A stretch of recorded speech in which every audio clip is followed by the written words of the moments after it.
નમસ્કાર જૈન મિત્રો, market weekly અપડેટમાં આપ સૌનું સ્વાગત છે. એપિસોડ નંબર 32 ની આપણે શરૂઆત કરીશું. દર વખતની જેમ આપણે માર્કેટમાં આખા વીકમાં શું ઘટના બની તેની પર ડિટેલમાં ચર્ચા કરીશું. ગોલ્ડ, ક્રૂડ, વોલેટિલિટી ઇન્ડેક્સ અને ડોલરની શું મૂવમેન્ટ થઈ તેના પર પણ આપણે ડિટેલમાં ચર્ચા કરીશું.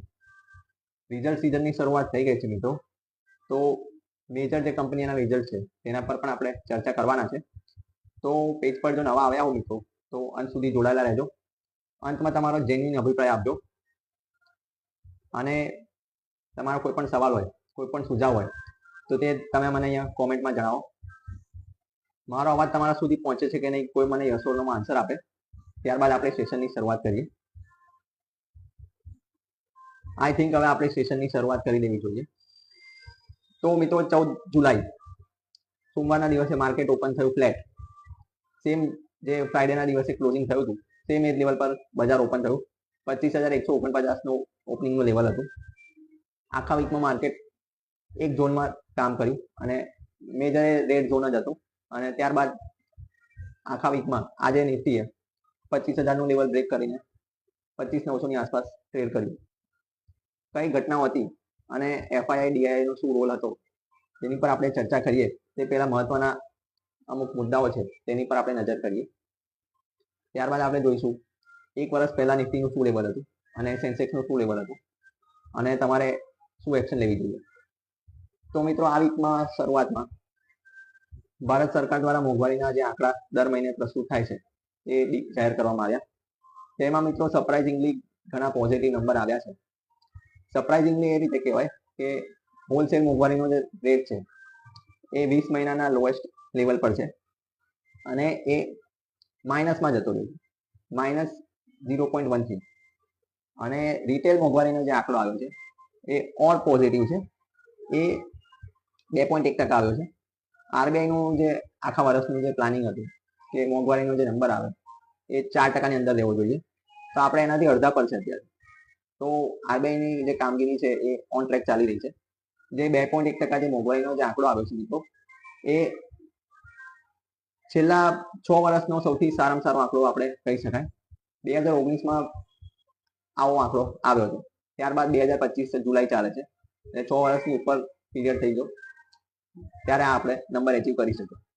હવે મિત્રો આપણે વાત કરી હતી લાસ્ટ વીકમાં જેન સ્ટ્રીટનું જે કૌભાંડ થયું તેની પર સેબીએ જે એક્શન લીધી. તો મિત્રો હવે સેબી પાસે એ લોકો ફરીથી ઓફર મૂકી છે અને તે લોકોએ 4,843 કરોડ સેબીને જમા કરાવ્યા છે અને સેબીને રિક્વેસ્ટ કરી છે કે એમના પર જે પ્રતિબંધો છે એ થોડા હળવા થાય, જેથી એ લોકો ભારતીય સ્ટોક એક્સચેન્જમાં કામ કરી શકે. હાલમાં તો આરબીઆઈએ માફ કરજો, હાલમાં તો સેબી એવા કોઈ પ્રતિબંધો હટાવ્યા નથી, પરંતુ આપણી નજર રહેશે એના પર. કોઈ પણ એક્શન લેવામાં આવશે, કોઈ પણ અપડેટ આવશે તો આપણે આપણા પેજ પર શેર કરીશું મિત્રો. હવે આપણે વાત કરીશું મિત્રો, જે મેં ગયા વીકમાં તમને માહિતી આપી હતી કે ઓટો સેક્ટરની દુનિયાની સૌથી મોટી કંપની ટેસ્લા ભારતમાં આવવાની છે. તો ઓફિશિયલી એનું મુંબઈમાં લોન્ચિંગ થઈ ગયું છે 15 જુલાઈએ. હવે આપણી ગવર્મેન્ટનું જે પ્લાનિંગ હતું એ મુજબ તો લોન્ચિંગ થયું નથી. આપણી ગવર્મેન્ટનું એવું પ્લાનિંગ હતું કે ટેસ્લા ઇન્ડિયામાં જ મેન્યુફેક્ચરિંગ પ્લાન્ટનું સેટઅપ કરીને ઇન્ડિયામાં વેચે, પરંતુ હાલ પૂરતું તો કોઈ મેન્યુફેક્ચરિંગ પ્લાન્ટ ઇન્ડિયામાં છે નહીં. એટલે પૂરેપૂરું આપણે કહી શકીએ કે ચાઇનાથી જ ભારતમાં આવે છે અને અહીંયાથી સેલ થાય છે. તો આમાં ફાયદો કોનો અને નુકસાન કોનું? તો મિત્રો ટેસ્લા ઘણા સમયથી ભારતના બજારમાં આવવાનો પ્રયાસ કરી રહી છે, કારણ કે ભારત ઓટોમોબાઈલ ઇન્ડસ્ટ્રીનું સૌથી મોટું તો ના કહેવાય પણ ટોપ 5માં કહી શકાય, ટોપ 5માં માર્કેટમાં આવી શકે. એટલે ટેસ્લાને ઇન્ડિયન બજાર કવર કરવું હતું ઇન એની કેસ. તો મેન્યુફેક્ચરિંગ તો પ્લાન્ટ સેટઅપ કોવિડ પહેલાની વાત ચાલતી હતી, પણ સમાવ ગવર્મેન્ટ જોડે ડીલ બની, તો ગવર્મેન્ટનો પણ આમાં ઘણો ફાયદો થયો છે, કારણ કે જે એક્ચ્યુઅલ પ્રાઇસ છે ટેસ્લાની એ 27 લાખ છે.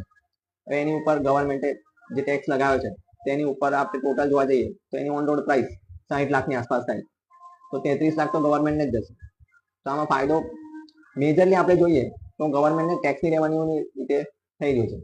પરંતુ જે રોજગારનું જે આપણે જે ગવર્મેન્ટનું જે પ્લાનિંગ હતું, આપણા જે ટ્રાન્સપોર્ટ મિનિસ્ટર નીતિન ગડકરીનું જે સ્ટેટમેન્ટ હતું થોડાક સમય પહેલા કે ભારતમાં આવવું હશે તો ભારતના ટર્મ્સ પ્રમાણે આવવું પડશે, પરંતુ એ હાલ પૂરતું તો ફૂલફિલ થયું નથી. તો આપણે જોઈશું આગળ શું એક્શન લેવાય છે. અને હાલમાં તો મને એવું લાગે છે કે આપણી જે લોકલ કંપનીઓ છે ટાટા અને મહિન્દ્રા એ ભરપૂર કોમ્પિટિશન આપશે ટેસ્લાને. સ્ટીલ આપણે વોચ રાખવી પડશે, કારણ કે એલોન મસ્ક ઇઝીલી કોઈ વસ્તુ ટેક ઓન ફોર ગ્રાન્ટેડ કરે નહીં. તો આપણે અપડેટ આપતા રહીશું તમને જે પણ હશે. ત્યારબાદ મિત્રો મહારાષ્ટ્રથી બીજા એક નવા ન્યૂઝ આવે છે. મહારાષ્ટ્ર સરકારે બીજા નવા 328 લીકર સ્ટોર માટેના લાયસન્સ ઇસ્યુ કર્યા છે. હવે લીકર ઇન્ડસ્ટ્રી એવી છે ને મિત્રો, બહુ સેન્સિટિવ ઇન્ડસ્ટ્રી છે. અને થોડાક સમય પહેલા દિલ્હીના મુખ્યમંત્રીની ખુરશી પણ આમાં ગઈ હતી, કેમ કે એમનું એક કૌભાંડમાં નામ ઇન્વોલ્વ થયું હતું. આપણે પોલિટિકલમાં પડવું નથી, પરંતુ લીકર સેક્ટર ઘણું રેવન્યુ જનરેટ કરે છે સરકાર માટે. અને યુપી અને કર્ણાટક બાદ મહારાષ્ટ્ર એવું રાજ્ય છે જ્યાં સૌથી વધારે લીકરનું કન્ઝમ્પશન થાય છે. તો ઓલરેડી આ સેક્ટરમાં ઘણી બધી કંપનીઓ છે. સોમ ડિસ્લરી, રેડિકો ખેતાન, યુનાઇટેડ સ્પિરિટ, સુલા વિનિયાર્ડ, આ કંપનીઓ માટે સારા સમાચાર કહી શકાય. ઓલરેડી મહારાષ્ટ્રમાં આપણે જોઈએ તો અત્યાર સુધીમાં 1713 લાયસન્સ ઓલરેડી ઇસ્યુ થયેલા છે, પ્લસ આ બીજા 328. તો આની શું રાઉન્ડિંગ ઇફેક્ટ આવશે એ આવતા 2-4 ક્વાર્ટરમાં આપણને ખબર પડશે. તો એ આપણે આપણા પેજ પર શેર કરીશું, જેવું આપણે દર વખતે રિઝલ્ટની ચર્ચા કરતા હોઈએ છીએ એ રીતે. હવે મિત્રો ડિફેન્સ મંત્રાલય દ્વારા આ વીકમાં એક સ્ટેટમેન્ટ જાહેર થયું. ડિફેન્સ મંત્રાલય તો કહી ના શકાય, ડાયરેક્ટ ડિફેન્સ મિનિસ્ટરે જ આપણા સ્ટેટમેન્ટ આપ્યું છે. રાજનાથસિંહનું સ્ટેટમેન્ટ જે આવ્યું છે મિત્રો, એ ઘણું પ્રોમિસિંગ છે. તેમનું જે સ્ટેટમેન્ટ છે તેમાં એમને સ્પષ્ટ રીતે જણાવ્યું છે કે ઓપરેશન સિંદૂર થયું ત્યારબાદ 14 થી 15 દેશો પાસેથી બ્રહ્મોસ મિસાઇલ માટેની વાતચીતો ઓપન થઈ. કેટલા કેસ ક્લોઝ થયા, કેટલું શું ડીલ થઈ એ હજી ઓન પેપર ડિક્લેર થયું નથી કે કેટલું નેગોશિએશન થયું, પરંતુ એટલું ઓફિશિયલ ન્યૂઝ છે કે 14 થી 15 દેશો વચ્ચે બ્રહ્મોસ મિસાઇલના આઉટપુટ માટેની, બિઝનેસ માટેની વાત ચાલુ છે. તો જેવું આપણે એને ઘણા સમયથી કહી રહ્યો છું કે ડિફેન્સ સેક્ટર તમારે ઇગ્નોર ના કરવું જોઈએ. તમારે જો લોંગ ટર્મ પોર્ટફોલિયો ક્રિએટ કરવો હોય, સસ્ટેનેબલ પોર્ટફોલિયો ક્રિએટ કરવો હોય, તો તમારે ડિફેન્સ સેક્ટરમાં ઇન્વેસ્ટ કરવું જોઈએ. ડાયરેક્ટ તમારે ડિફેન્સના શેર ના લેવા હોય તો ડિફેન્સના મ્યુચ્યુઅલ ફંડ તમે લઈ શકો છો. એ દર વખતે હું 3 રેકમેન્ડ કરું છું, 3માંથી 2માં તમે ઇન્વેસ્ટમેન્ટ કરી શકતા હો છો. જેમાં એક છે મોતીલાલ ઓસવાલનું ડિફેન્સ ઇન્ડેક્સ ફંડ અને બીજું છે આદિત્ય બિરલાનું. HDFCમાં સબસ્ક્રિપ્શન લેવાનું બંધ છે. તો તમારે ડિફેન્સ સેક્ટરને કન્સિડર કરવું જોઈએ લોંગ ટર્મ પોર્ટફોલિયો ક્રિએશન માટે. એક સમયે જેવું કન્ઝમ્પશનની થીમ જે ચાલી હતી તે જ રીતે ડિફેન્સની થીમ પણ આગળ લોંગ ટર્મમાં ચાલવાની છે. હવે તમને એવું થશે ડિફેન્સના શેરો તો હાલમાં ઘણા બધા નીચે પડ્યા છે. નીચે પડવાનું કારણ અલગ અલગ હોઈ શકે. ઓવરવેલ્યુમ થઈ ગયા હોય અમુક વાર ટાઈમથી ઓર્ડર કમ્પ્લીટ ના કર્યા હોય, તેને લીધે પણ સ્ટોક પર એની અસર આવતી હોય છે. પરંતુ હું લોંગ ટર્મની વાત કરું છું. લોંગ ટર્મ એટલે કમસે કમ 5 થી 7 વર્ષ. હું ટૂંકા સમયની વાત કરતો નથી. હું આગળ 2030-2035 સુધીની વાત કરું છું. આ 2025 છે, એટલે લોંગ ટર્મ એને કહેવાય. શોર્ટ ટર્મમાં તો ઉપર નીચે તમામ સેક્ટરમાં નાની મોટી ઉતાર ચઢાવ આવતો જ હોય છે. લોંગ ટર્મમાં તમે આ જો શેર હોલ્ડ કરશો કે આ સેક્ટર તમે હોલ્ડ કરશો તો તમને આઈ એમ શ્યોર ઘણો એવો પ્રોફિટ થવાની પૂરેપૂરી સંભાવના છે.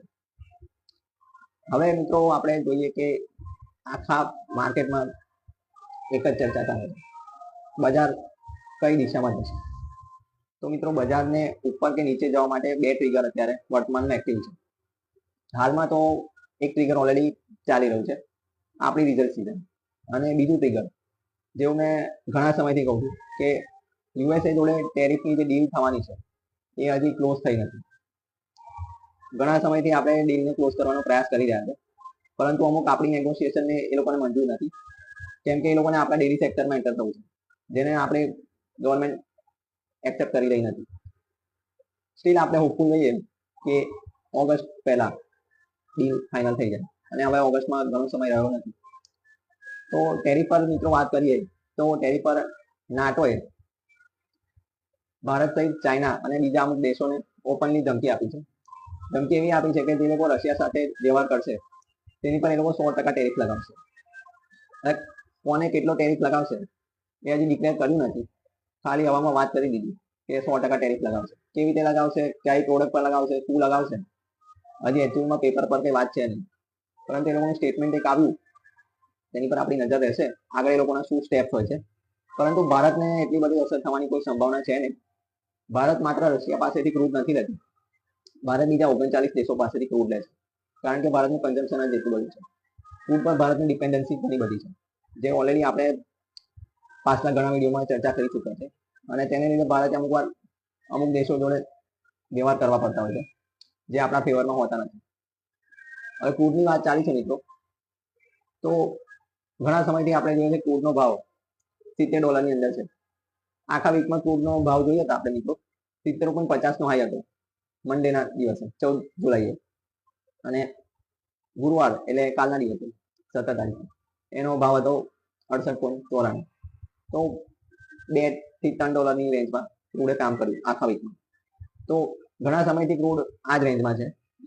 આપણી પેટ્રોલિયમ કંપનીઓ પણ એમના જે ડેટા આપે છે તેમાં એ લોકોએ સ્પષ્ટ રીતે કહ્યું છે કે તેમની પાસે ઓઇલનો પૂરતો ભંડાર છે.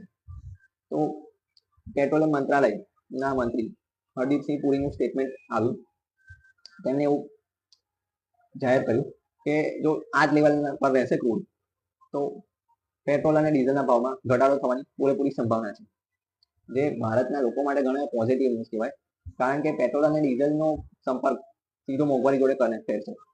હવે તમે કહેશો કે મોંઘવારી તો ઓલરેડી કાબુમાં છે, તો મિત્રો મોંઘવારી કાબુમાં નંબરમાં છે. આવકની દ્રષ્ટિએ આપણે જોઈએ તો એ ઘણી ઇમ્પેક્ટફુલ અસર કરી રહી છે, કારણ કે નંબરમાં અસર થવું અને ખિસ્સાને અસર થવું બંનેમાં આસમાન જમીનનો ફરક છે. સરકારના જે આંકડા છે એમને અમુક પેરામીટરને એના પર હોતા નથી, પરંતુ તમને જે મોંઘવારીની અસર થાય છે એ તમારી આવક પ્રમાણે થતી હોય છે. એટલે મોંઘવારી પર જે સરકારનું જે કામકાજ છે એ સરકારને કરવા દો. તમારું પ્લાનિંગ, તમારા ફાઇનાન્શિયલ પ્લાનિંગ મેનેજ કરવા માટે તમારે અલગ રીતે ફાઇનાન્શિયલ પ્લાનરનો એપ્રોચ કરીને તમે પ્લાન કરો, કારણ કે જો તમે મોંઘવારીને લાઇટલી લેશો તો આગળ જતાં તમને ઘણી તકલીફ પડશે.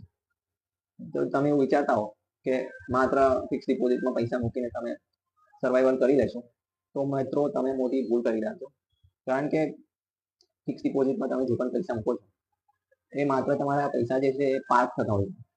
હું એવું નથી કહેતો કે ફિક્સ ડિપોઝિટ ન કરવી જોઈએ, પણ અમુક સર્ટેન લિમિટ સુધી કરવી જોઈએ, કારણ કે બેંકની જે ફિક્સ ડિપોઝિટ હોય છે એ પણ 5 લાખની સુધીની લિમિટની જ હોય છે. એની ઉપર તો બેંકનું પણ ઇન્સ્યોરન્સ કામ નથી કરતું. એટલે જો તમે એવું વિચારતા હો કે એફડી સેફ છે, તો એ સેફ નથી. હવે અત્યારે તમે જે પણ એફડીમાં ઇન્વેસ્ટ કરો છો, સપોઝ તમે 1 લાખની એફડી કરી 1 વર્ષ માટે, તમને જસ્ટ 5 થી 6% ઇન્ટરેસ્ટ મળ્યો. આ તમે હાયર રેન્જ પકડી, રેટ તો એનાથી થોડો ઓછો છે. સપોઝ તમને 6,000 ઇન્ટરેસ્ટ મળ્યો વર્ષના બાદમાં, તો તમારી પાસે જે એકચ્યુઅલ પરચેસિંગ પાવર જે છે 1 વર્ષ બાદ એની આસપાસનો જ રહેશે. 1 લાખનો જે 6,000 છે એની આસપાસનો જ રહેશે. તો તમારો બેનિફિટ ક્યાં ગયો? તમારો પરચેસિંગ પાવર ઘટતો ગયો. તો મિત્રો સરકારના જે મોંઘવારીના આંકડા છે એને તમારે તમારા જનરલ ટર્મ્સમાં યુઝ ના કરવા જોઈએ. સરકારનું કામ કરવા દો. સરકારનું કામ છે વ્યવસ્થા મેનેજ કરવાનું, ટેક્સ કલેક્શન કરીને ઇન્ફ્રાસ્ટ્રક્ચર ક્રિએટ કરવાનું, જોબ ક્રિએટ કરવાનું. એ બધા આંકડા પર એ લોકો એમના ડેટા પાડતા હોય છે.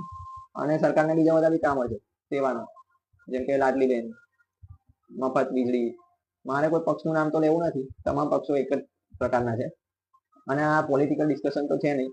હું કોઈ પક્ષની વાત નથી કરતો, ભાજપ, કોંગ્રેસ કે કોઈ પણ. હું ભારત દેશની પર્ટિક્યુલર વાત કરું છું કે ભારત દેશની મોંઘવારીને તમે તમારા પર્સનલ આંકડા જોડે કનેક્ટ નહીં કરવાનું કે ભારત દેશની મોંઘવારી ઘટી ગઈ તો તમને બેનિફિટ થશે. એકચ્યુઅલી તમને બેનિફિટ ત્યારે થાય જ્યારે તમારા ખિસ્સાને ઇમ્પેક્ટ પડે, જ્યારે તમારા રેવન્યુમાં વધારો થાય, તમારી રોજગારની જે સ્ટેબિલિટી હોય એ કન્ટિન્યુઅસ રહે, ત્યારે તમને બેનિફિટ થાય. તમારી સોશિયલ સિક્યુરિટી વધે ત્યારે તમને બેનિફિટ થાય. તો તમારે તમારું ફાઇનાન્શિયલ પ્લાનિંગ એ રીતે કરવું જોઈએ મિત્રો. હવે આપણે વાત કરીશું જે આ વીકમાં જે મેજર કંપનીના જે રિઝલ્ટ આવ્યા તેના પર. તો મિત્રો આ વીકમાં ઘણી બધી કંપનીઓના રિઝલ્ટ આવ્યા. લાસ્ટ વીકમાં આપણે વાત કરી હતી કે આઈટી સેક્ટરથી રિઝલ્ટની શરૂઆત થઈ ગઈ છે. તો આઈટીના જે રિઝલ્ટ આવ્યા મિત્રો, તેમાં નંબર તો મોરલેસ આપણે કહીએ તો ખરાબ ના કહેવાય. આ વીકમાં જે રિઝલ્ટ આવ્યા તેમાં બેંકોના રિઝલ્ટ આવવાનું શરૂ થઈ ગયું છે, અને બીજી બધી અમુક ઇન્ડસ્ટ્રીના રિઝલ્ટ આવવાના શરૂઆત થઈ ગયા છે. તો એલટીઆઈએમનું રિઝલ્ટ આવ્યું મિત્રો, તેમાં તેમનું જે પ્રોફિટ છે ક્વાર્ટરલી 1254 કરોડનો આવ્યો છે. ઇન્ડિયન હોટલનો જે પ્રોફિટ આવ્યો તે 296 કરોડનો આવ્યો છે. સરપ્રાઇઝિંગલી આખા વીકનું એક્સિડેન્ટલ રિઝલ્ટ કહી શકાય એ જે કાલે આવ્યું એક્સિસ બેંકનો જે ક્વાર્ટરલી જે પ્રોફિટ છે એમાં 16.5% ઘટાડો થયો અને પ્રોફિટની જે અમાઉન્ટ છે 6,243 કરોડ આવી. HDFC AMC મ્યુચ્યુઅલ ફંડ ઇન્ડસ્ટ્રીનું મોટું નામ, ટોચની તો ના કહી શકાય, ત્રીજા નંબરની એમસી કહેવાય. ત્રીજા નંબરની એમસી નો જે પ્રોફિટ છે 747 કરોડનો આવ્યો છે, જે ઘણો પોઝિટિવ કહી શકાય. એન્જલ વનનો જે પ્રોફિટ આવ્યો છે એ સરપ્રાઇઝિંગલી 34% ઘટીને 114 કરોડ આવ્યો. અને એચડીએફસી લાઈફનું જે રિઝલ્ટ આવ્યું એ સરપ્રાઇઝિંગલી ઘણું સારું આવ્યું. સારું એટલા માટે આવ્યું કે તેમનો જે ક્વાર્ટરલી પ્રોફિટમાં 46% વધારો થયો અને જે અમાઉન્ટ આવી છે 747 કરોડની આવી છે. હવે મિત્રો આપણે જોઈએ કે એક વર્ષ પહેલા નિફ્ટી અને સેન્સેક્સનું શું લેવલ હતું. તો મિત્રો આખા વીકમાં માર્કેટમાં જે ઘટના બની, મોરલેસ ટેરિફનું વાતો ચાલી અને રિઝલ્ટ સિઝન ઓલરેડી ચાલે છે. આજે બહુ મોટી કંપનીનું રિઝલ્ટ આવવાનું છે રિલાયન્સનું. ત્યારબાદ કાલે બે દિગ્ગજ બેંક એચડીએફસી બેંક અને આઈસીઆઈસીઆઈનું રિઝલ્ટ છે. એચડીએફસી બેંક કદાચ ડિવિડન્ડની સાથે સાથે બોનસ શેરની પણ જાહેરાત કરવાના છે. રિલાયન્સ અને આઈસીઆઈસીઆઈ બેંકના રિઝલ્ટ પોઝિટિવ આવવાની પૂરેપૂરી સંભાવના છે. અને આવતો વીક જે છે મોસ્ટ પ્રોબેબલી બહુ વોલેટાઇલ રહેવાનું છે, કારણ કે આવતા વીકમાં મોટાભાગની નિફ્ટીના રિઝલ્ટ જે 32% જે કંપનીના રિઝલ્ટ છે એ આવતા વીકમાં છે. અને તેની સાથે સાથે મિત્રો કદાચ ટેરિફ પર પણ ડીલ થઈ જાય. હવે ટેરિફ પર વાત નીકળી છે તો મિત્રો આવતા વીકમાં ભારત અને યુકે વચ્ચે ટેરિફ ડીલ થવાની પૂરેપૂરી સંભાવના છે, કારણ કે ભારતના પ્રધાનમંત્રી નરેન્દ્ર મોદીજી આવતા અઠવાડિયે 23 અને 24 તારીખે યુકે વિઝિટ કરવા જઈ રહી છે. તો ત્યાંથી તો શ્યોર ટેરિફ ટ્રેડ ડીલ થવાની પૂરેપૂરી સંભાવના છે. તો આખા વીકમાં મિત્રો આપણે જોઈએ તો નિફ્ટી 25,149 ના લેવલે ઓપન થયા બાદ 25,255 નો હાઈ બનાવ્યો અને આજે 24,918 નો લો બનાવીને 24,968 પર ક્લોઝ થયું. આજે મિત્રો છે 18 જુલાઈ 2025, એક્ઝેક્ટ એક વર્ષ પહેલા 2024માં નિફ્ટીનું લેવલ તમે ગેસ કરો તો મિત્રો 24,801 હતું. 24,801 અને 24,968, માત્ર ને માત્ર 0.68% પ્રોફિટ છે નિફ્ટીમાં. એનાથી વધારે રિટર્ન તો નિફ્ટી બીજનું છે. નિફ્ટી બીજ તમે કદાચ હોલ્ડ કર્યું હોય તો 2.1% રિટર્ન તમને મળ્યું હોય. હવે સેન્સેક્સનું રિટર્ન આપણે જોઈએ. ગયા વર્ષે આ દિવસે સેન્સેક્સનું લેવલ હતું 81,343. આજના દિવસે સેન્સેક્સનું લેવલ છે 81,757. તો સેન્સેક્સમાં તો એનાથી પણ ખરાબ પરફોર્મન્સ છે. માત્ર 0.51%નું રિટર્ન છે, 0.51%. તો મિત્રો હવે તમે જ નક્કી કરો, આટલા રિટર્નમાં તમારે શું ટ્રેડિંગ કરવું જોઈએ કે અલગ રણનીતિ અપનાવવી જોઈએ કે સ્ટોક સ્પેસિફિક જવું જોઈએ, સ્વિંગ ટ્રેડિંગ કરવું જોઈએ કે કઈ રીતનું કરવું જોઈએ, એ તમારે અલગ રણનીતિ બનાવવી પડશે. તમે જો આ રીતે રણનીતિ નહીં બનાવો તો તમારી પ્રોફિટ થવાની સંભાવના પૂરેપૂરી ઘટી જશે, કારણ કે માર્કેટની તો તમારી ઈચ્છા પ્રમાણે નથી ચાલતું. માર્કેટ એના સેન્ટિમેન્ટ અને માર્કેટ એના વેલ્યુએશનની સાથે સાથે માર્કેટ એના અલગ પ્રકારના મૂડમાં ચાલતું હોય છે. મૂડ એ પોતાનો અલગ રીતે સેટ કરતો હોય, કારણ કે માર્કેટના સેન્ટિમેન્ટ ગમે ત્યારે ચેન્જ થઈ શકે છે. આખા વીકમાં માર્કેટમાં કોઈ એવું એક્સપેક્ટ નહીં કર્યું હોય કે બજાર આટલું નીચે જશે, કોઈ નેગેટિવ ન્યૂઝ ન હોવા છતાં હાલમાં માર્કેટને ઉપર જવા માટે કોઈ ટ્રિગર છે નહીં. અને ટ્રિગરની મેં તમને ઓલરેડી વાત કરી દીધી મિત્રો. બે ટ્રિગર આવતા અઠવાડિયે મહત્વના છે. આપણી રિઝલ્ટ સિઝનમાં મોટી જે દિગ્ગજ કંપનીઓના રિઝલ્ટ છે એ આવતા વીકમાં છે. પ્લસ યુકે સાથે ટેરિફની ડીલ થવાની છે. મોસ્ટ પ્રોબેબલી કદાચ યુએસએ સાથે પણ આવતા વીકમાં ડીલ થઈ જાય તો કદાચ બજાર અહીંથી પણ ફરી જાય. આપણે બંને તરફની તૈયારી રાખીશું. હવે આપણે જોઈશું મિત્રો કે ક્રૂડમાં અને ગોલ્ડની સાથે સાથે વોલેટિલિટી ઇન્ડેક્સનું શું મુવમેન્ટ થયું. તો મિત્રો વોલેટિલિટી ઇન્ડેક્સ વિક્સ જે આપણે વાત કરીએ 11.82 ના લેવલે સોમવારના દિવસે ઓપન થયું. ત્યારબાદ આખા વીકમાં સેમ લેવલ પર આખા વીક ટ્રેડ કર્યું અને આજે 11.24 એનું લેવલ હતું. 11.24 એટલે મિત્રો કશું જ ના કહેવાય. વોલેટિલિટી ઇન્ડેક્સમાં જ વોલેટિલિટી નથી તો બજાર ક્યાંથી ઉપર કે નીચે જાય? તો બજાર એક જ રેન્જમાં રહે. હવે બજારમાં આજે મોટી મુવમેન્ટ આવી, એ સિવાય બજાર માત્ર 100 પોઈન્ટની રેન્જમાં આખા વીકમાં કામ કર્યું. તો વોલેટિલિટી ઇન્ડેક્સમાં જ્યારે પણ મુવમેન્ટ આવશે ત્યારે મિત્રો બજારમાં કંઈક મોટી ઉથલ-પાથલ થશે. હવે મેં તમને ઓલરેડી 3 ફેક્ટર આપી દીધા છે.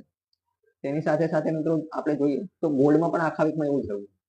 97,967 નું લેવલ હતું ગોલ્ડનું સોમવારના દિવસે ઓપન થયું ત્યારે. આખા વીકનો હાઈ પણ એ જ હતો અને 97,320. તો એક નેરો રેન્જની વચ્ચે ગોલ્ડ પણ ટ્રેડ કરી રહ્યું છે. જેવો આપણે ક્રૂડની પણ વાત કરી તેની સાથે સાથે મિત્રો ડોલર પણ 86 ની આસપાસ ટ્રેડ કરી રહ્યો છે. 86.98 માફ કરજો 85.98 આખા વીકમાં હાઈ હતો અને આખા વીકનો લો આપણે જોઈએ તો 85.80. એ ખૂબ 50 પૈસાની નેરો રેન્જમાં આખા વીકમાં કામ કર્યું. કારણ કે ડોલર ઇન્ડેક્સ પણ કન્ટિન્યુઅસલી ઉપર જઈ રહ્યો છે. તો થોડુંક રૂપિયોનું મુવમેન્ટ કદાચ નેગેટિવ તરફ જઈ શકે. આવતા વીકમાં હવે શું ટ્રિગર હશે? આવતા વીકના ટ્રિગર ઓલરેડી મેં તમને કહી દીધા. રિઝલ્ટ સીઝન આપણી બરોબર આવે. હાલમાં જે આપણા રિઝલ્ટ આવ્યા છે જે પણ કંપનીના એ ન સારા ન ખરાબ, જેવા એક્સપેક્ટેડ હતા તેની આસપાસ જ આવ્યા છે. બજાર ઉલટું આપણે જોઈએ તો એને ઓર ડિસ્કાઉન્ટ કર્યું છે. 25,255 થી આજે આપણે 24,968 પર ઊભા છે. તો ઓલરેડી આપણે 300 પોઈન્ટ ડિસ્કાઉન્ટ કરીને બેઠા છે. હોપ તો આપણું રિઝલ્ટ સેમ આવે અથવા થોડુંક પોઝિટિવ આવે, જે આશંકા પૂરી છે. કારણ કે રિલાયન્સ અને આઈસીઆઈસીઆઈનું મેજર રોલ હશે. તેની સાથે સાથે જો એચડીએફસી કદાચ બોનસ ડિક્લેર કરે તો ઓર પોઝિટિવ થવાની પૂરેપૂરી સંભાવના છે. પરંતુ બજાર એનું મહત્વનું લેવલ આજે બ્રેક કર્યું છે 25,000. 25,000ની નીચે ટ્રેડ કરીને ક્લોઝિંગ આપ્યું એટલે નિફ્ટી એનું 50 ડીએમએ બ્રેક કર્યું. 50 ડીએમએ બ્રેક કરીને ટ્રેડ કરવું એટલે શોર્ટ ટર્મ માટે રેડ ઝોન ઓપન થઈ ગયો એવું કહી શકાય.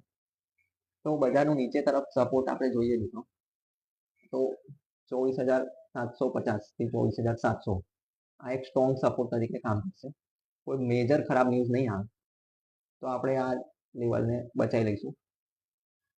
અને ઉપરની તરફ આપણે જોઈએ તો 24,300 માફ કરજો 25,300 એક હર્ડલ તરીકે કામ કરી શકે છે. જો તમામ ન્યૂઝ પોઝિટિવ આવ્યા તો કદાચ એવું બની શકે કે એની ઉપર બજાર 25,500 સુધી ખેંચી શકે અને ત્યાં થોડું રેઝિસ્ટન્સ સાથે હોલ્ડ કરી શકે. તો મિત્રો આખા વીકમાં જે પણ ઘટના બની તેમાં મેજરલી આપણે જોઈએ તો એફઆઈઆઈનો આખા વીકમાં બાઇંગ તો કન્ડિશન ખાલી આજના દિવસે જ હતી. તેના સિવાય આખા વીકમાં મિત્રો એફઆઈઆઈ 6,671 કરોડનું સેલિંગ કર્યું અને તેની સામે લોકલ પ્લેયર્સ એમને લોકોએ ડીઆઈએ 9,492 કરોડનું બાઇંગ કર્યું. તો આવતા વીક માટે આપણે જોઈશું કે શું ફિગર હશે. તેના માટે આપણે આવતા વીકે મળીશું. તમારા કોઈ પણ સવાલ હોય મિત્રો, તમારો કોઈ પણ સુઝાવ હોય તે તમે અમને જણાવો. અમે તમને પૂરેપૂરી સહાયતા કરીશું. અમારી સાથે જોડાવા માંગતા હો તો આપેલ લિંકથી તમે અમારી સાથે જોડાઈ શકો છો. જય હિન્દ, વંદે માતરમ.